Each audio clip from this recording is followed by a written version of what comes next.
Seguimos repasando los hechos destacados a nivel nacional e internacional durante este año 2012. Esto es lo sucedido durante el segundo cuatrimestre.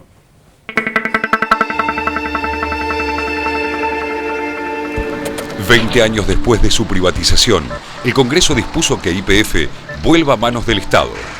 Después de 2 días de debate, el 3 de mayo, la Cámara de Diputados convirtió en ley el proyecto de expropiación del 51% de las acciones de la compañía que se encontraba en manos de la española Repsol.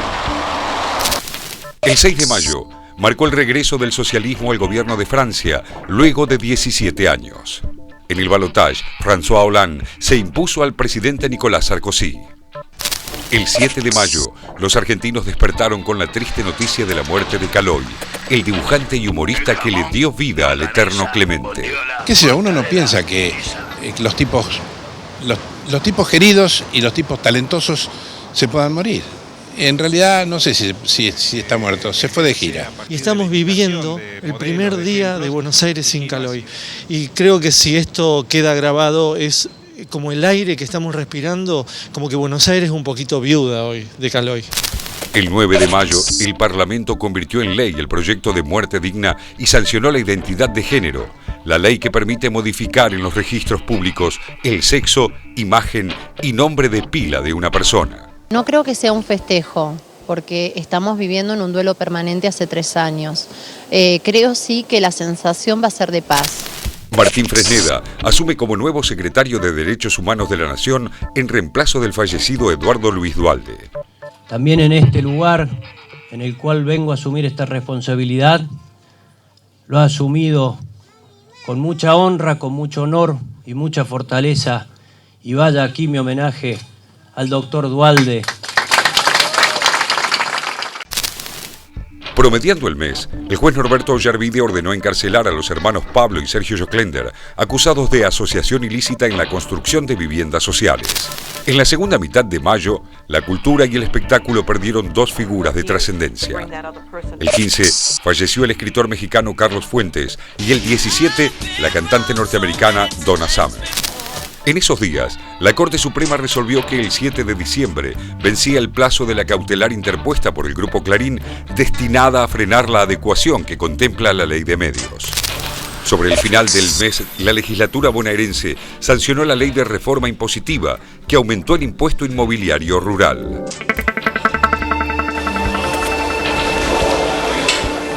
En junio, y tras 10 meses de juicio, la justicia de Egipto condenó a cadena perpetua al expresidente Hosni Mubarak por la muerte de más de 800 manifestantes durante la revuelta que terminó con su gobierno de casi 30 años. Poco después, tras las primeras elecciones libres de su historia, Egipto elegía a Mohamed Mursi. En nuestro país, el juez Claudio Bonadío ordenaba la detención del dueño de TVA, Claudio Sirigliano, en relación con la tragedia de Once, en la que murieron 51 personas y otras 700 resultaron heridas. Me parece perfecto que el juez haya tomado la decisión que tomó si encontró en Claudio Sirigliano uno de quienes entorpecen su trabajo. Por esos días, el gobierno dispuso la creación del Ministerio de Interior y Transporte. El mes había comenzado con una sensible baja para el mundo de la cultura. Moría Ray Bradbury, el celebrado autor de Fahrenheit 451 y Crónicas Marcianas. La justicia liberó a Fernando Carrera, quien atropelló a 3 personas tras haber sido baleado por la policía que perseguía a un delincuente. Estuvo preso 7 años, pero se comprobó que todo había sido armado para culparlo. El 12 murió en un accidente automovilístico el cantante Adrián Otero, quien había alcanzado popularidad como líder de Memphis la Blusera. En junio, la presidenta Cristina Fernández presentó el plan Procrear, que prevé la construcción de 100.000 viviendas en 4 años.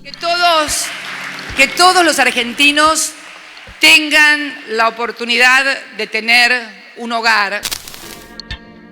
El 14, la justicia condenó a 18 años de prisión al baterista de Callejeros, Eduardo Vázquez, por el homicidio de su pareja, Wanda Tadei. ¿Cuál es la tumba de su hijo para ir a ponerle una flor? Ese día, Argentina reiteró ante el Comité de Descolonización de la ONU su reclamo por Malvinas. Después, durante la cumbre del G20, la presidenta se cruzó con el premier David Cameron. El inglés inició el diálogo con Cristina, pero se negó a recibir las resoluciones de la ONU que convocan a la negociación. Estamos pidiendo apenas, nada más ni nada menos, que se sienten en una mesa a dialogar. En Grecia, uno de los países más castigados por la crisis, la derecha ganó las elecciones del día 18 con casi el 30% de los votos. En Paraguay, el desalojo policial de tierras ocupadas por campesinos provocó una masacre.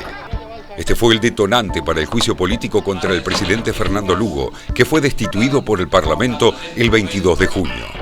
Como represalia, UNASUR y el Mercosur suspendieron la adhesión del país. Por esos días, Córdoba es la primera provincia que prohíbe los prostíbulos. El 24 en Jujuy queda libre Romina Tejerina, quien cumplió 2/3 de la condena que había recibido por matar a su beba, nacida tras una violación.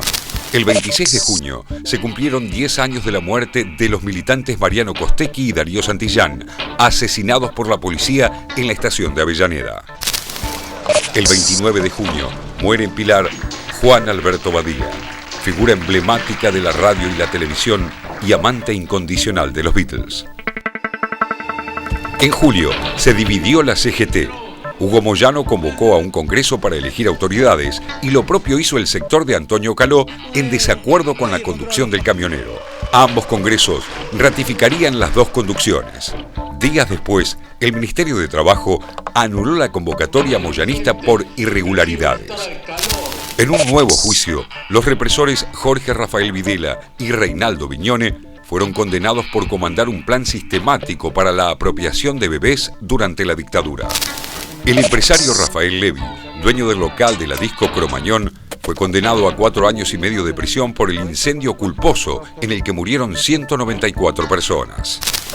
Por entonces, el ministro de Interior y Transporte, Florencio Randazzo, anunció una inversión de 800 millones de pesos para mejorar el sistema ferroviario.